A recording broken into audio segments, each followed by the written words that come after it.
Today's number, 19. That's the percentage of employers who claim to have had a recent college graduate bring a, get this, parent to a job interview. Ed, true story. I figured out that my parents favored my twin brother when they asked me to blow up balloons for his surprise birthday party.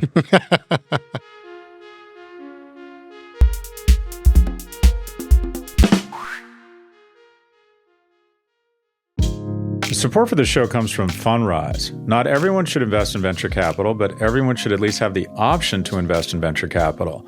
The Fundrise Innovation Fund is democratizing an asset class that used to be available to a tiny subset of investors. With over $100 million raised and holding some of the biggest and baddest pre-IPO tech companies in the world, you can get in before they go public. Carefully consider the investment material before investing, including objectives, risks, charges, and expenses.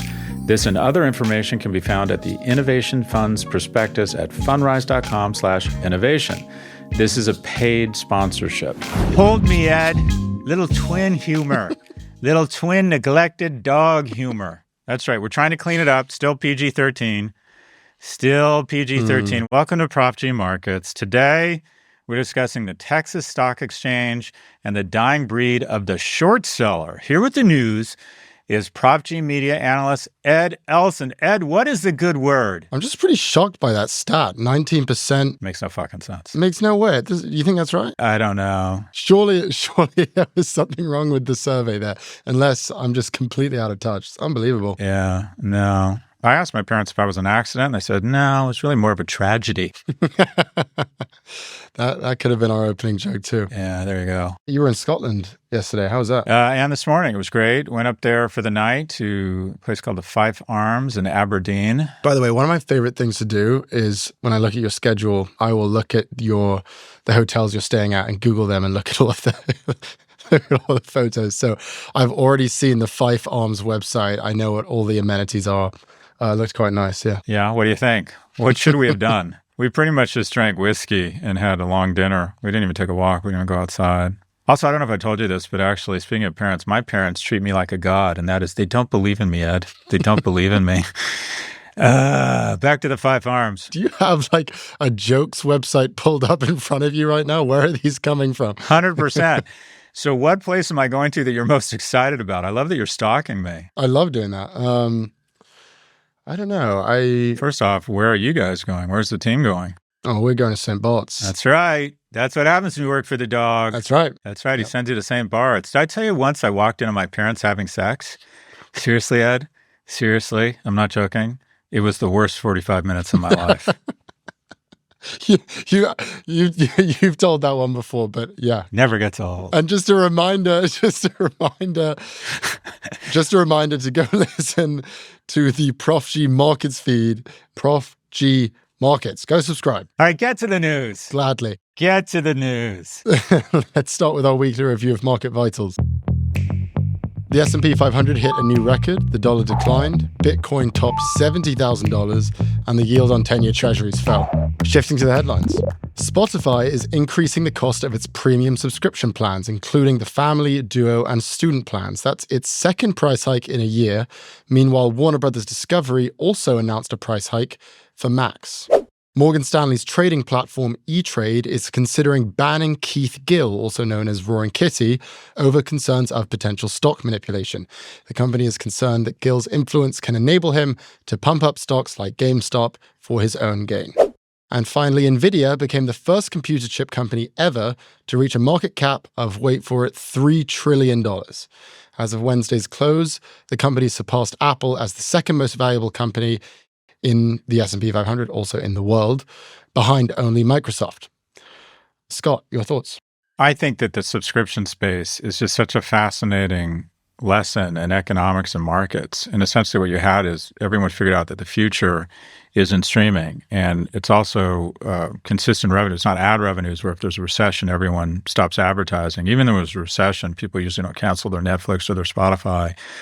And so the market got drunk on it. This is the future, and gave these companies an enormous valuations. And then the ones with the biggest market cap, specifically Netflix, started reinvesting that capital to take an Amazon-like strategy of just using capital as a weapon and pull away from everyone else. And Netflix got up to $17 billion a year in spend on content, which no one could match.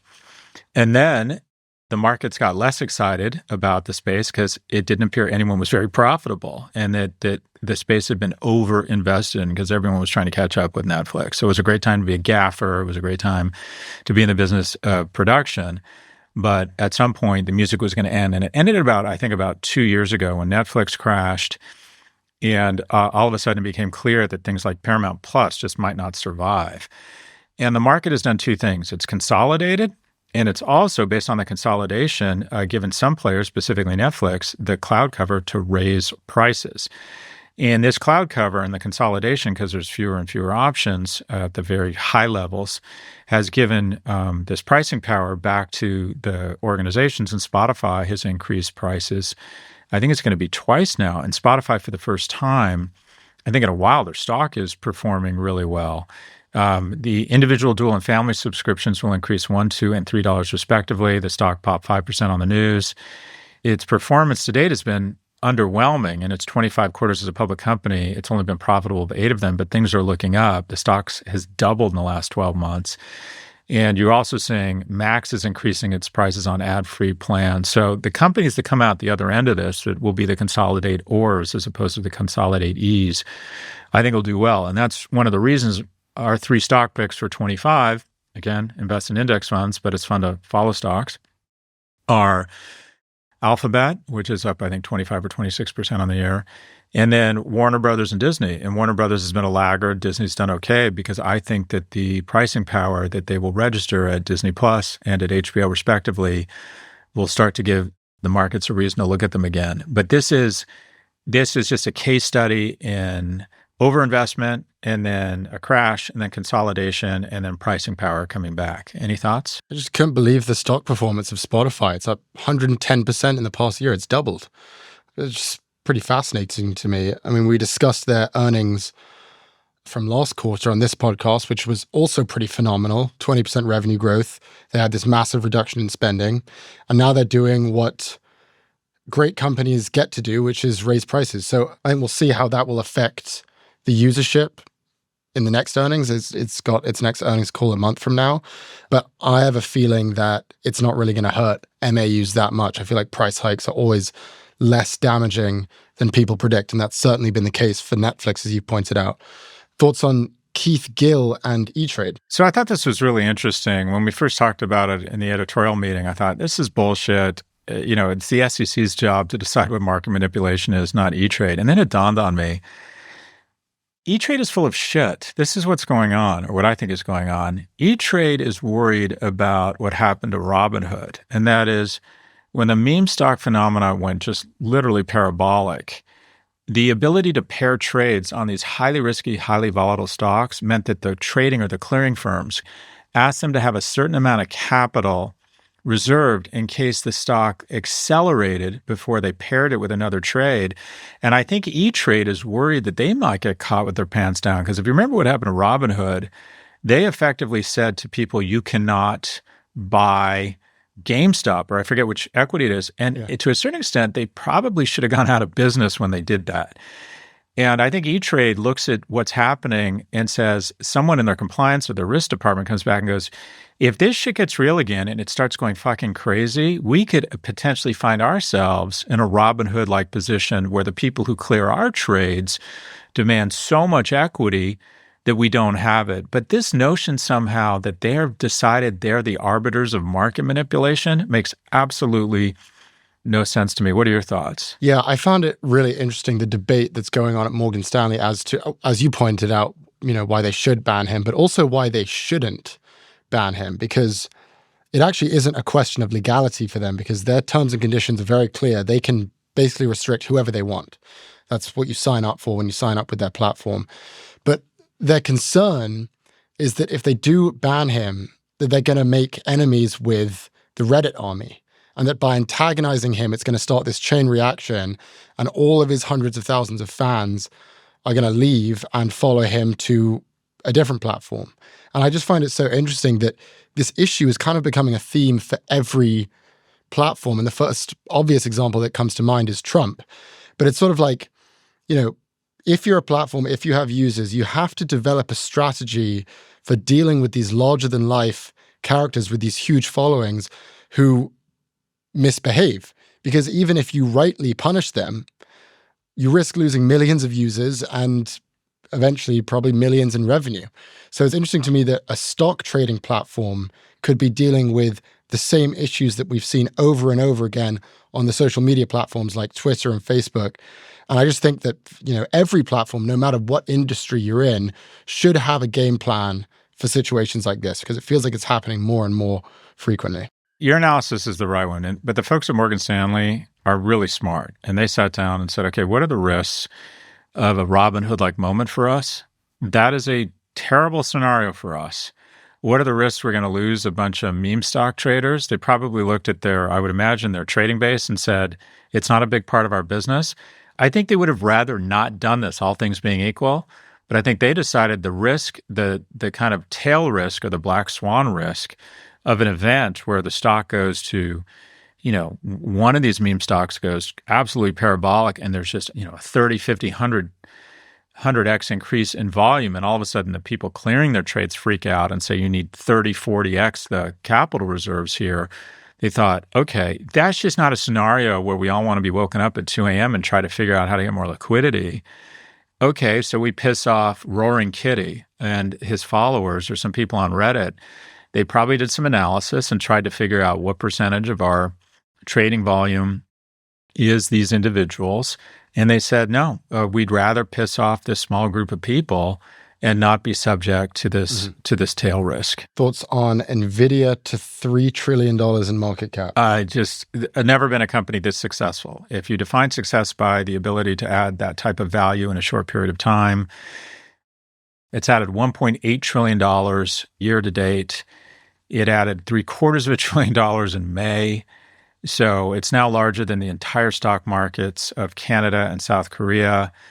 Its market cap is larger than the GDPs of all but 6 countries. I mean, we were talking with Bill Cohen about Paramount. We're talking about $5 billion is worth $15 billion. This company loses that in a trading hour or gains it.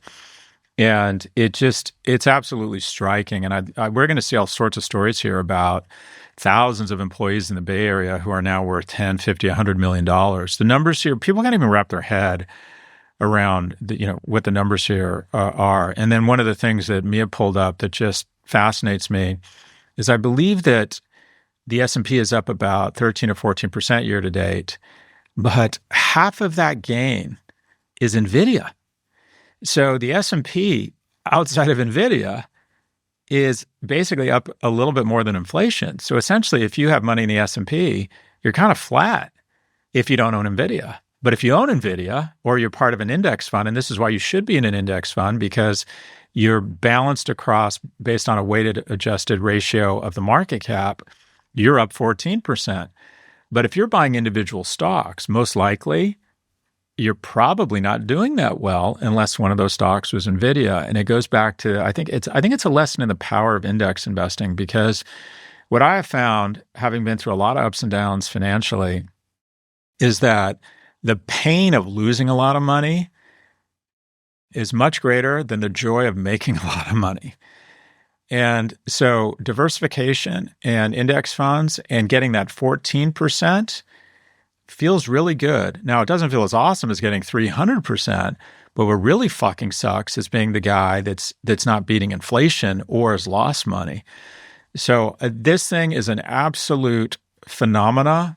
Josh Brown had a really interesting point. I said, this is Cisco all over again. He said, yeah, there's a key distinction though, and that is as the market cap has accelerated, the PE has actually come down, which means that their earnings growth has been greater than this exponential market capitalization growth. I think this is a bubble. I think it's a matter of when, not if, but I think it's going to happen when a big company who's a big purchaser announces they have their own chip and that it's pretty good, or when Mary Barra from General Motors says we're dramatically decreasing our spend in AI while it's still important to us. We've realized that it's not going to revolutionize everything we've done. That's when I think you see the bubble pop here. But this is, as of today, this is the most successful company in history as registered by an acceleration in value. What are your thoughts? I just love seeing the star power that Jensen Huang has accumulated in the past year. 2 awesome examples of that. One, that viral photo of Jensen signing a woman's shirt who comes and accosts him while he's walking out of an interview. If you haven't seen it yet, you should go check it out. He literally looks like a rock star. I mean, he's wearing the leather jacket, but it's sort of like, it's Cristiano Ronaldo, like Justin Bieber level fame. And the second thing that I found also pretty interesting is what he did to Samsung stock. And that is Samsung rose 4% in one day after Jensen said in an interview, not that he was partnering with Samsung or that he was even conducting any sort of business with Samsung.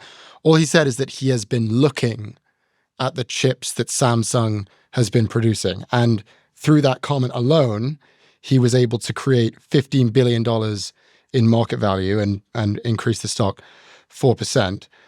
Here's a question for you. Do you think Jensen Huang is at this point the most powerful non-politician in the world? It's a really interesting question. I think some people would argue that it's Mark Zuckerberg or Satya Nadella because of their control over such huge swaths, huge businesses, and also their ability to sway elections or not sway elections or depress teens or whatever it is they do. True. But what Jensen, in my opinion, sort of indicates is the financialization of everything. As a society becomes more capitalist, what it offers is different gradients of life. What do I mean by that? When I was younger, my dad would have people over who worked for him, and then we would occasionally go over to his boss's house. His boss had the nicest house on the block, but it was still the same neighborhood, and we were all still members of the same country club. And he had a Cadillac, right? Instead of a Thunderbird, he had a Cadillac. My dad had a Gran Torino, but his boss had a Cadillac. But now, the guy who runs a company flies private and stays at a series of hotels that people just, 99% of people could just never even afford. The 5 arms, yeah. Well, or not even that. I mean, what you can do with money now, that wasn't even an option back in the 70s and 80s. Like money bought you some stuff, but it didn't buy you what it buys you today. And so I think the reason we're morphing to a different species is one, mostly because of loneliness, but two, the financialization of everything has created different criteria. What do I mean by that? The sex symbols used to be military. Your ability to protect the tribe made people attracted to you. Now, the people we're most attracted to are the people who can offer a better life to the entire tribe. And that is, if you're very wealthy, you have power, a ton of power. And you can offer such an extraordinarily different life to not only your immediate family, but the people around you, your employees, that these people have become the new generals, the new athletes, the new movie stars. They are the sex symbols. They are the new heroes in a species that has evolved. Also, because they're in the technology field, they're the closest thing we have to a god because we don't understand this shit, similar to the way we don't understand religion. But I feel like we're evolving to a different species with different criteria and different heroes. And Jensen Huang is an example of that. And here's our strategy, Ed. I did get that picture with him at Cannes. He came up. I told you this story. He said, I like your videos. I'm like, do you want a picture? I thought he was a fan. Took a picture. He walked away. I'm going to find that picture. And I'm going to announce that Prof G has entered into an exclusive relationship with NVIDIA. And then we're going to SPAC. We're going to SPAC. Hell yeah. I love that. We're going to SPAC. I'm going to get Chamath as an investor. I have him go on CNBC every other fucking day, and they're going to pretend what he says is gold so they can fill up 18 hours of opioid-induced constipation network, and they'll bring on any carnival barker to talk up any chicken shit. I love that. We'll be right back after the break with a look at the Texas Stock Exchange.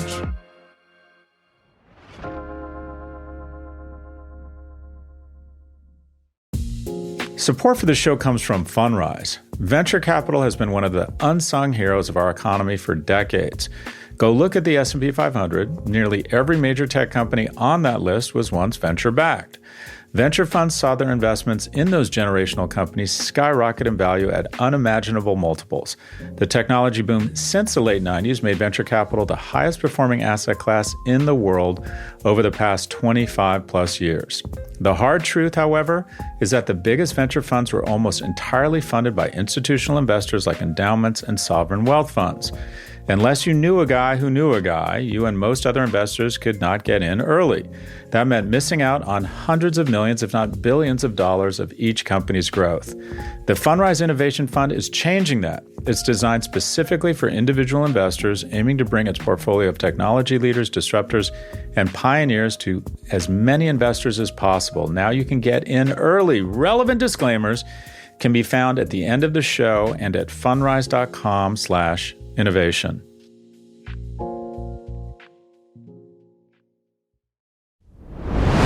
We're back with Prof G Markets. A new national stock exchange is preparing to set up shop in Texas. A group of investors, including BlackRock and Citadel, have raised $120 million to establish an alternative to the New York Stock Exchange and the NASDAQ. Those exchanges, according to the group, are too regulated. The Texas Stock Exchange plans to file with the SEC later this year, and it wants to start trading in 2025.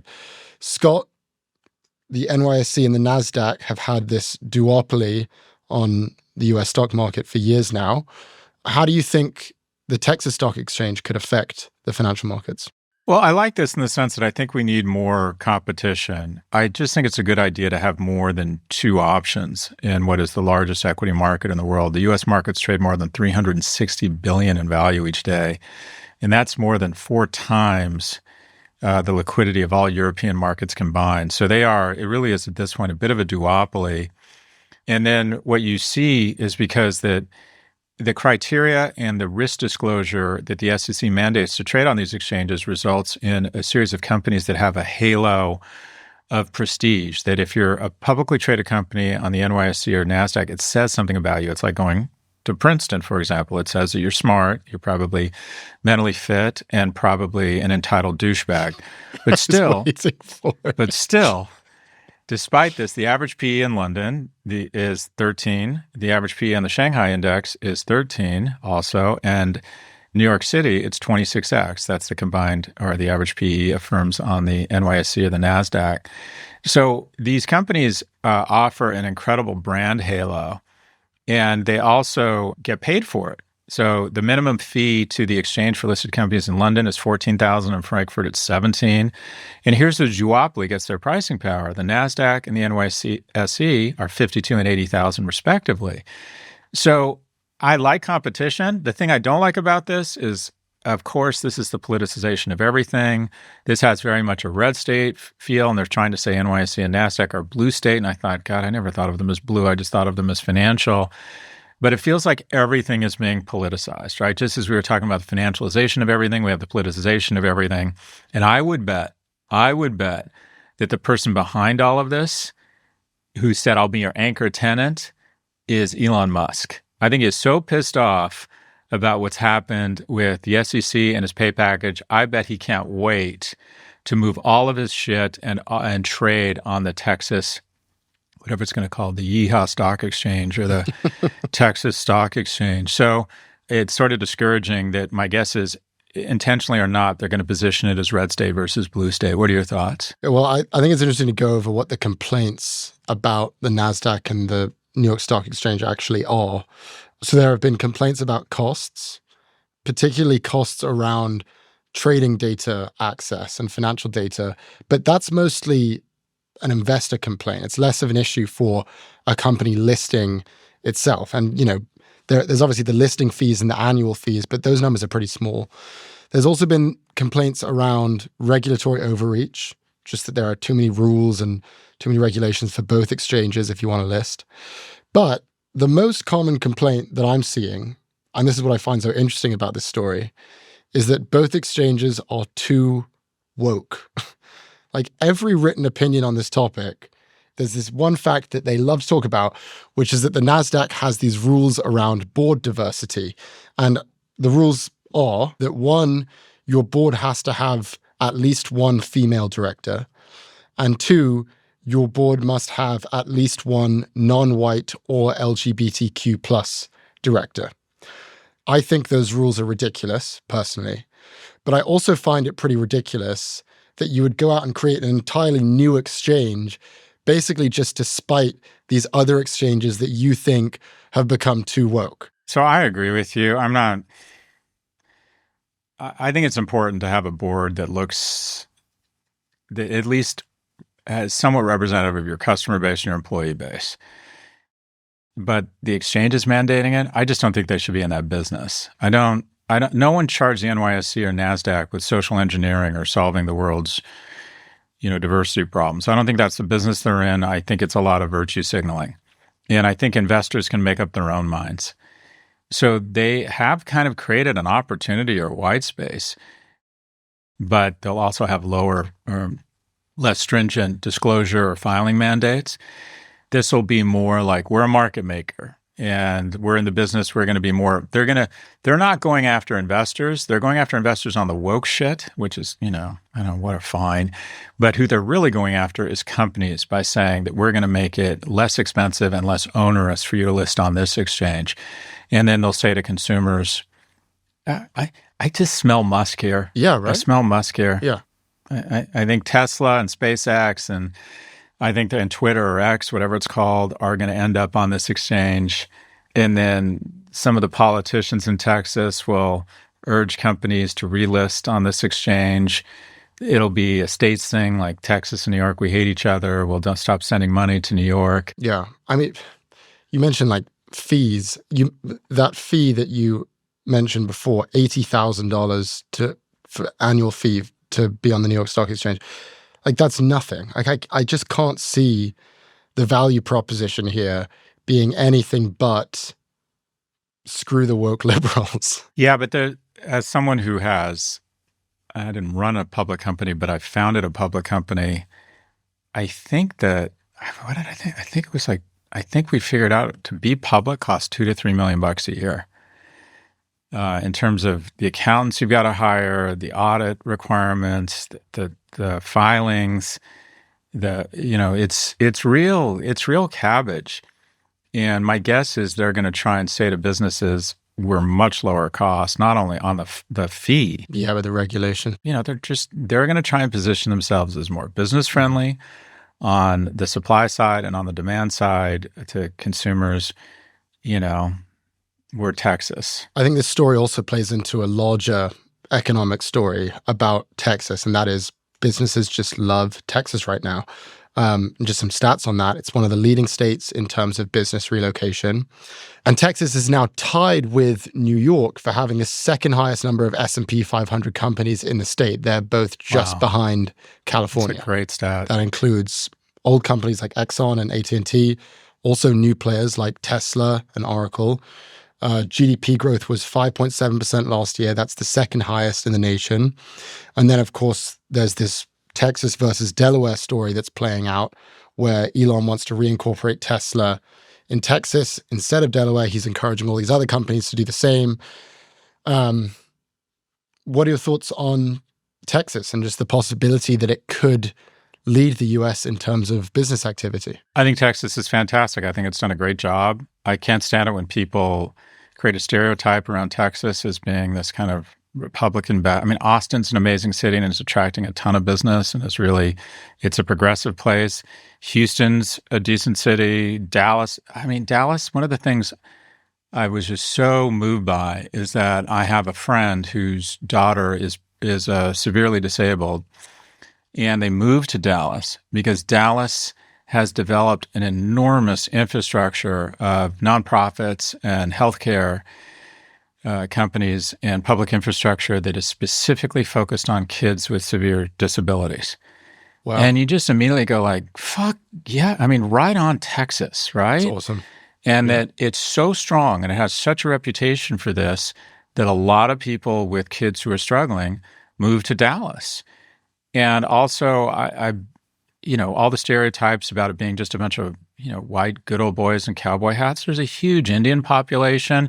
It's a wonderful state. I love that they're offering zero taxes, which forces other cities to take a really close look at least their state taxes. A lot of people would argue in terms of consumption taxes, it's actually a middle to upper tax state. That's a different talk show. Actually, Texas' effective tax rate on businesses is 5.4%. That's the 14th highest nationally. But their headline news is zero state income tax. Will Prof G move to Texas? I don't think I will ever live in Texas because I don't need to. I get to live in New York and London, so it's like, yeah, I mean, that works for you. That's a good idea for you, Ed. I will not be moving to Texas. Let's move on to our second story. Oh, come on. Why not? You're a closet. I thought you were a closeted Republican. I thought you would like Texas. No, you love saying that about me. I don't know. I love New York. I'm having a great time here. I just have the feeling that Texas is overrated and people go because they don't want to pay taxes. And that just doesn't sound that appealing to me. But I don't know. I haven't... Actually, I went for South by Southwest, but we were there for maybe 24 hours. So I didn't really get to experience it properly. So I'm not really giving it a fair review. I can totally see you in Austin. I can totally see you at the proper hotel at the bar getting like totally rejected by every recent UT grad. Why does that make me happy? Why does that make me happy? I'm a podcaster. Hi, I'm a podcaster. You may have heard of me. Yeah. We'll be right back after the break with a look at the decline of short selling.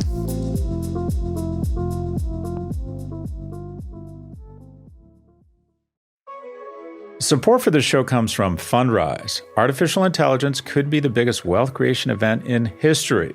AI may reshape the world economy as much as the Industrial Revolution, yet you probably won't be able to invest in it.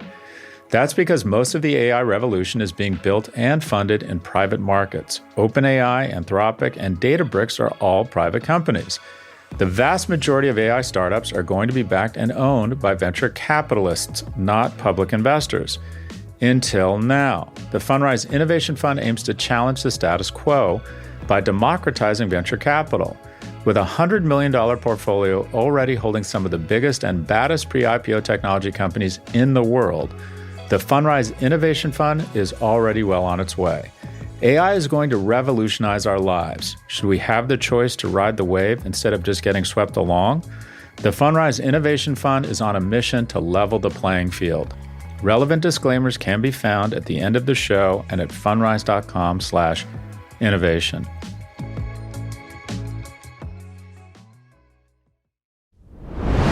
We're back with Prof G Markets.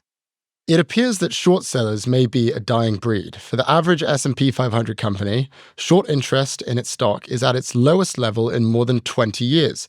Activists were sluggish in 2022, taking up short positions at the slowest pace in a decade, and 2023 was barely an improvement.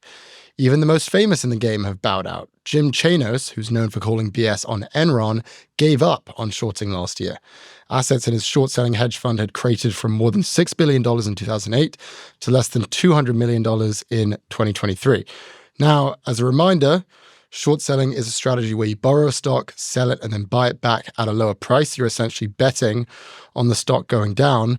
But Scott, why do you think this strategy is dying off today? Well, I would argue this is cyclical, not structural, because since 2009, the S&P's increased 655%. So, if the market had lost 90% of its value, it would have been awesome to be in the short business. So, I mean, there's just if you were short over any extended period of time in the last 15 years, you've gotten your ass handed to you, and it's been hard to raise money. And finally, you've probably thrown in the towel. And typically, when people start throwing in the towel, is usually the time. Julian Robertson, arguably one of the greatest investors in history, Tiger, saw just these crazy stocks going up and up in the internet and threw in the towel, I think, in 99, and then they crashed. So I think this is just purely cyclical. Now, I would argue that short sellers play in a really important part of the market. They are very good at giving the other side of the narrative. When everyone barks up the same tree, you get stupid. When you watch CNBC, you get stupid because I think the vast majority of the people there are basically just pumping, and their advertisers are kind of long. Their exchanges and trade like Chuck, his proprietary algorithm. If you just order this investment strategy on Laserdisc, which gives you a hint of just how sophisticated he is, or on Betamax or VHS, you can spend more time with your family. So they're going to have a long bias. Most of the people there are talking about pumping up stocks. It's really important to have people come on and say, this is why this stock is overvalued. Also, there's a lot of whistleblowers in this, which I think is probably helpful. They call bullshit on companies. And also in cases where firms misrepresent their financial statements, short selling is associated with a faster discovery of the fraud.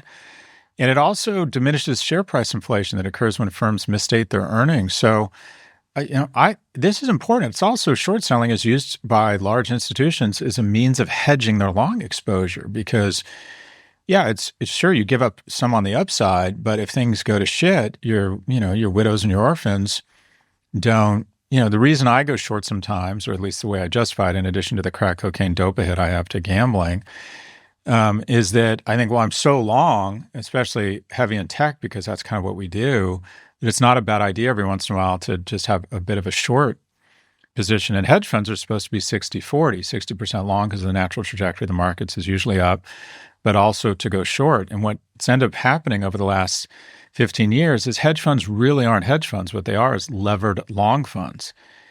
And so I think it's absolutely an important part of the market. The people fomenting this bullshit are CEOs and people who get angry at short sellers who happen to show up on earnings calls and say, okay, you're an automobile company, not a software company, and you're trading like an AI company. And, they don't like those people. They want all longs such that they can have basically a series of sycophants and stenographers asking them questions and writing about them. So I think it's really important. And the fact that short selling has gotten so out of vogue and so many of these funds have been crushed, I think that means one thing. And I want to ask you, young Padawan, what does that likely mean, Ed? Sorry. Jesus Christ. Go back to your lightsaber training. You're clearly not ready for the beauty and Repeat the question. Well, okay, let me put it this way. Do you think short funds are going to beat or miss or underperform the market over the next 5 years based on what you have learned on this podcast? I think we probably have a different view. That's it. You are banned at Tatooine. You are seriously.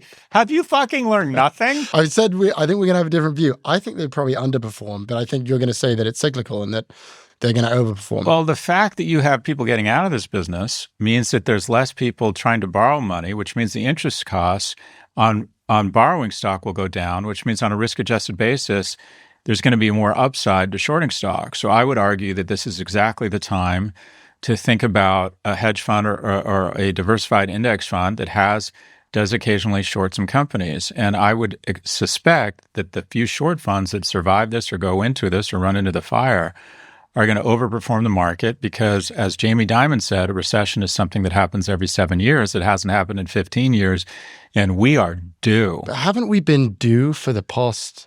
I mean, as you just said, we've been due for the past 8 years. 100%. And we keep using your credit card to juice the markets. But at some point, what you just said is scary. I remember in 1999, the Wall Street Journal put out an article saying maybe we have moved to a new economic model that because of technology that is deflationary and productivity has gotten so crazy that there's no reason that the markets aren't in a new era where they have sustained increases. And then we saw what happened in 2000. The only thing I am 100% certain of is the market is absolutely going to throw up and even crash. I just don't know when. But that is part of the animal spirits and the beauty of the market. And that hasn't happened in 15 years, which leads me to believe when it happens, it's only going to be more severe. Concerning. I mean, the other side to this is that there's just a lot less. I'm getting away from the markets themselves, just focusing on shorting. There's a lot less upside to going short, even if you're right. I mean, that's statistically true because when you sell short, your maximum return is 100% because the stock can only go to zero. Meanwhile, your downside is unlimited because the stock can keep rising into perpetuity. But here's one stat that I found very surprising, which is that Hindenburg Research, which we've talked a lot about on this podcast, kind of the gold standard of short selling firms today, it actually doesn't make that much money. And you might remember this short seller report that they released on Adani Group, which we covered. And that was this industrials company in India that's owned and operated by this guy, Gautam Adani, like the Indian billionaire, richest guy in India. So when they released that short seller report, it wiped out $70 billion in market value just through their actions. According to Bloomberg, apparently they only made $50 million off of that trade, which is just feels like peanuts to me. And the firm itself, I think, only has like 12 to 20 employees, some really small number. And it just feels like there's not actually that much money in the short selling game, even if you're right. And I mean, you've gone short in the past. Have you ever made like a meaningful amount of money on a short position? Yeah. So I write covered calls. When I have a stock that's gone way up, I'll write covered calls way out of the money as a means of taking some money off the table and hedging a little bit. So yeah, I've made meaningful money, but I do it a little bit differently. I don't like to write naked calls because your loss is infinite. It's like collecting dimes in front of a bulldozer. It's a lot of fun until it's not. But writing covered calls where you write, essentially you sell a call at a higher price and kind of collect rent against your stock. And if the stock skyrockets, it's a net wash. You give up some upside, but technically it's a wash because the stock goes up. But yeah, I think I told you this, in 21, I made a ton of money. 22, I made decent money. 23, I lost a ton of money. And so far this year, I just haven't done as much of it because I'm trying to just I don't want to be staring at my phone all fucking day. But the way I see it is, I don't think of it as an investment strategy on its own. I think of shorting as a great way to hedge. I can sort of understand that market. I do think the ultimate strategy for a young person who has the benefit of time is just to go into SPY or to dollar cost into an index fund. But shorting is a valuable part of the market, and especially if you find your portfolio, for whatever reason, is highly concentrated in a specific sector and you don't want to sell because you don't want to incur short-term capital gains. I think that I like the idea. It's worth it to take a little bit off the table in terms of upside to reduce some of the downside. I think that's a way to live a more kind of emotionally balanced life, if you will. There have been a lot of arguments in the past and today that short selling is harmful to companies, it's harmful to investors, it's a predatory practice where you're profiting off of people's losses. And a lot of people have argued that it should be banned. And in some cases, by the way, we have banned it. For example, in 2008, during the financial crisis, the SEC made it illegal to short financial stocks. And that was all, part of an effort to sort of stem the decline and restore faith in the market. My assumption is you just flat out disagree, but where do you stand on short selling regulation? Do you think those guys have a point? I would imagine that they saw kind of systemic risk to the entire markets and the economy. And so in the short term, they said, look, we just can't have short sellers. We can't have a run on the bank that might crash the global economy. Fine, I get it. In general, I don't see why anyone would have any less license to go short a stock versus go long it. And it can reduce risk for people. It creates a different level of scrutiny, which is really good, creates more transparency. And you have to have, it's really important to have a deliberative body where we have Democrats and Republicans giving each side of the issue such that we shape, through evidence and debate, better solutions. What CEOs are saying, whose economic well-being is tied to the company long, are saying is, we don't want a debate. We don't want anyone looking over my shoulder. We don't want a counter narrative. I want all of you to bark up the same fucking tree so I can vest my options and have my Gulfstream before this pile of shit crashes.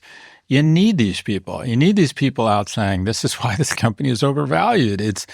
That's an important, the shit I get on, hands down, the most shit I've ever gotten on Twitter is when I say a stock is overvalued, because the entire venture capital industrial complex is like, how dare you call my dog walking app not worth $2 billion, And it's important that investors have both sides of the story. That plays a hugely important role. Yep.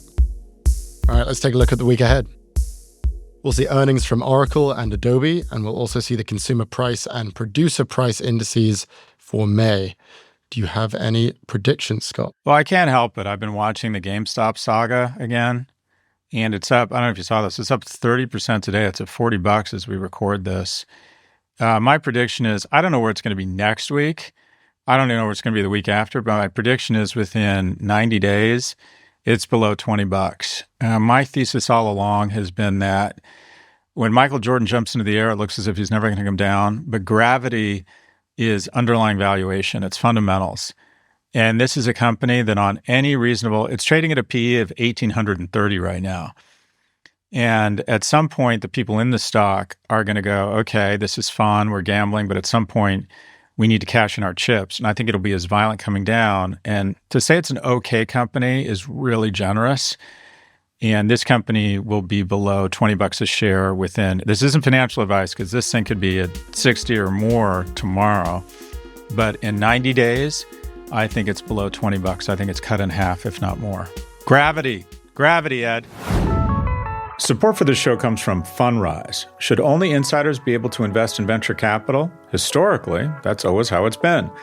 But the Fundrise Innovation Fund wants to change that with a $100 million portfolio already holding some of the biggest and baddest pre-IPO tech companies in the world.